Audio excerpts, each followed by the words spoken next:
Our very own Troy from Knicks Digest has the inside scoop on some Donovan Mitchell rumors, and we also get into some Josh Hart news. All that and much more on the Knicks Digest. What's up, guys? It's your boy Dario from Knicks Digest. Before we move on to today's video, I want to make sure that I remind you guys, if you haven't, to smash that subscribe button. The Knicks Digest channel, we're coming out with videos regarding the preseason, regarding the upcoming season, regarding roster cuts, regarding expectations for certain players. So we're covering all that and much more. Just make sure you smash that subscribe button.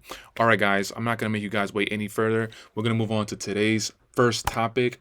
And yes, we are talking about some Donovan Mitchell rumors. Our very own Troy from Knicks Digest has his own podcast called The Knicks Recap. And on his most recent episode, he had Knicks Bleacher Report writer Greg Schwartz giving us the inside scoop on some Donovan Mitchell rumors. So if we take a look into the Knicks Recap Twitter account, we take a look here and it says Donovan Mitchell may leave the Cleveland Cavaliers next season if they don't reach the Eastern Conference Finals this year. He compares the situation to a similar one involving LeBron James. Greg Schwartz on if Donovan Mitchell will sign an extension with Cleveland. The Cavs have to at least, I would say minimum, Eastern Conference Finals appearance for this year and prove to him, Donovan, that we are really close to winning a championship. So based off of that alone, first and foremost, last offseason there was a lot of rumors regarding Donovan Mitchell coming to the Knicks, and the supposed offer was, I believe it was Emmanuel Quickly, RJ Barrett, some picks were in there. I'm not sure if Obi Toppin was in the mix. But personally, I'm not sure if I would want Donovan Mitchell on the Knicks. I do understand he is a very potent offensive player, but in my opinion, what has Donovan Mitchell done? I understand that he's one of the most explosive offensive players that we have in the NBA. But if we take a look at his track record, what has he done? And if we take a look at what he's done last season specifically, let's take a look. So for last season, 2022-2023, he averaged 28 points, he averaged 4.3 rebounds, 4.4 assists, finished with 48.4% from the field, and from three, 38%. Now, those were his stats for last season, and numbers are great, but we need to take a look behind the numbers. We need to take a look at the impact of those numbers. First and foremost, first round against the Knicks in the playoffs, they lost in 5 games. A lot of people had Cleveland winning that series and maybe 5, 6, or maybe even going the distance and going 7. But they lost in 5. And I mean, you can point the finger to a lot of things. Jarrett Allen and Evan Mobley playing in the playoffs for the first time. The Twin Towers, they're just learning, especially Evan Mobley, just learning about the playoffs and seeing how the intensity raises in the playoffs and how everybody comes to play. I do understand that there were a lot of surrounding factors that go into the Cleveland Cavaliers losing in the first round to the Knicks last season. But Donovan Mitchell is, in my eyes, he is the best player on the team. Darius Garland is right behind him. And Evan Mobley is still a little bit too young. He has a few seasons until he really taps into his potential. So Donovan Mitchell, as of right now, he is the best player. He has the most experience, especially in the playoffs. I believe as a rookie, he led the Utah Jazz to the second round against the Houston Rockets, and I think they lost in 5 or 6 games. But Donovan Mitchell, the last few seasons with Utah, everybody was expecting a lot of the same. They were a great regular season team, and then when the playoffs started, they were going to flame out. You would have been able to put money on it, and you probably would have made some money if you did. But Donovan Mitchell with the Utah Jazz, as far as being one of the leaders, if not the leader, I'm sorry to say, but his track record isn't great. And if the Knicks were to get him via trade, I would rather trade for another player who has proven a little bit more than Donovan Mitchell. Now, so it looks like Donovan Mitchell, after this upcoming season, may have the opportunity to leave in free agency.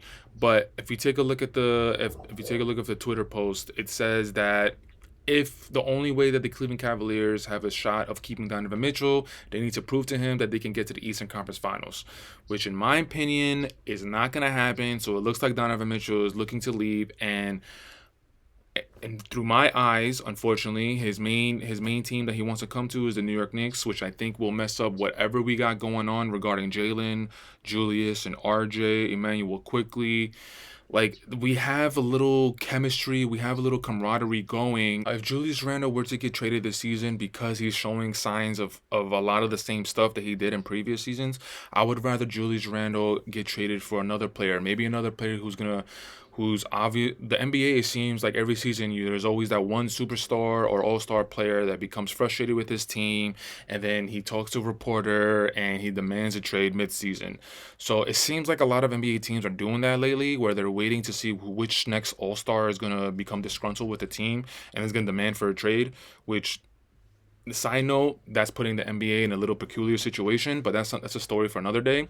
But I would rather the Knicks trade for another player who's a little bit more proven than Donovan Mitchell. And look, if they put Donovan Mitchell on the Knicks team, Jalen Brunson and Donovan Mitchell are going to be the 1-2 punch to the Knicks. What's the ceiling of that? Jalen Brunson, I think we should keep Jalen Brunson as the primary option on the team. I believe Jalen Brunson is the number one option on the team. A lot of people may say Julius Randle is the number one option. Everybody's entitled to their own opinion. But if you're a real basketball head and you see the impact that Jalen Brunson had, especially coming last season, you see the impact he had. He didn't just impact the game on the floor. He actually impacted the game off the floor, showing leadership quality skill, putting everybody in the right position to be as successful as possible. And those are the things that you need in order to be the true leader of the team. Julius Randle, at this point, he's really deep into his career in the NBA. You are what you are at a certain point. You're not going to see him try and rile up his teammates and trying to lead them and become the best that they can be. Jalen Brunson knows that with the contract that he signed, there are a lot of expectations on his shoulders. And so far, it's only been one season, but he has definitely risen to those expectations. We also got to take a look at the rest of the Eastern Conference. This offseason, one of the biggest trades happens when Dame went to Portland and he got paired up with the Greek freak Giannis in Milwaukee. So that definitely changes the dynamic of the Eastern Conference. Right now, in my opinion, you got Milwaukee and Boston, the 1-2.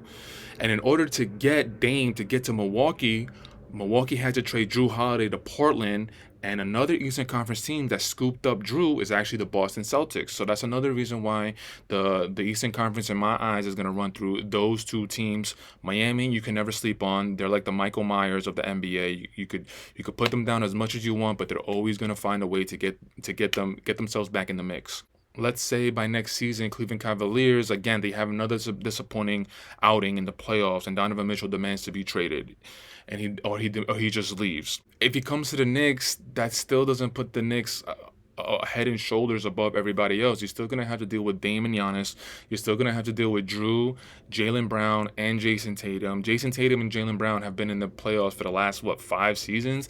And yeah, some people may have called it a disappointment. They should have won a championship by now. They're still super, super young. Much of this might not be about nothing, because you never know, but Cleveland Cavaliers, they might have some sort of epiphany during the season where they unlock something, where they figure something out within the offense or within certain defensive schemes, and then you never know, Cleveland might actually have a really good run. But if we're looking at it just from an outsider perspective, it just looks like the Cleveland Cavaliers, they had a couple of offseason signings with Gorgon Niang. They also signed Max Strus as well, so a couple of good offseason signings, but it doesn't really put them over the hump, or it doesn't really put them on the same level as a Boston or as a Milwaukee. Milwaukee, you got Dame and Giannis, two of the top 75 players in the NBA of all time, but we gotta wait and see how the upcoming season plays out. Now, in other Knicks news, we are talking about a glue player, somebody who doesn't get into the limelight as much.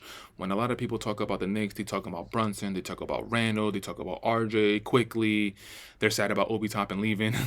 But there's one player who is a very vital, important piece to the Knicks, who keeps the engine rolling, who keeps everything going smoothly. And yes, if you guessed Josh Hart, you guessed correctly. We're talking about some Josh Hart concerns. So recently, the New York Post posted an article talking about Josh Hart and his health, posted by Zach Braziller. Josh Hart is basically talking about how the Knicks are bringing him along slowly during the preseason because he played in the FIBA World Cup this past summer, and his body wasn't used to that much of a load coming into the next season. Within the article, there's a lot of good news as far as Josh Hart telling everybody that there's no health concerns, there's no injury, there's no lagging injury. They just decided, the Knicks organization and Josh Hart, they both came together and they decided to just bring him along a little bit more slowly. That way, when the season starts, he's going to be hitting the ground running. So if we actually dive into the article here, it says, Josh Hart said, I feel solid, working on ramping up and making sure I'm ready when the time comes. It was just a long summer. Obviously, for myself, time in the playoffs, playing late into the season, and wasn't planning on playing FIBA until the last minute. Body wasn't used to all of that load in a year. I'm just working my way back. So again, Josh Hart is letting everybody know that just because he's not playing, he didn't play in the first preseason game, there should be no signs of concern for injuries, lagging injuries, or something that they're not reporting to the media. It's just he just had a lot, and it just said in that piece of the article right now that he decided last minute that he was going to play in the FIBA World Cup games. So the off season and professional basketball players, they tend to really try and take time to themselves.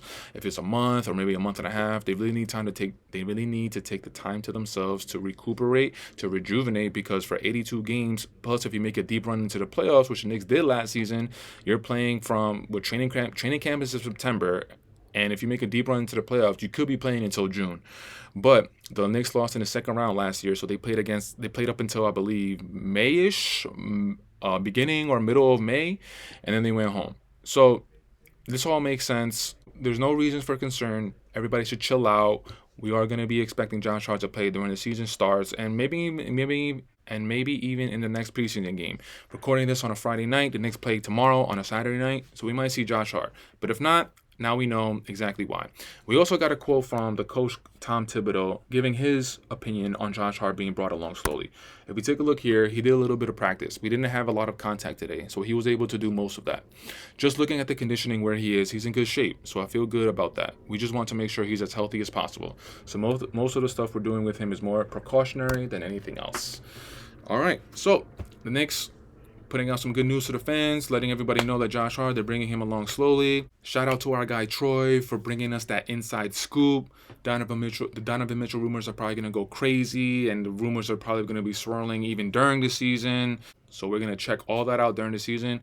But until next time, guys, it's your boy Dariel signing out. Make sure you smash that subscribe button, follow the channel, and we'll check you guys out on the next video. Peace.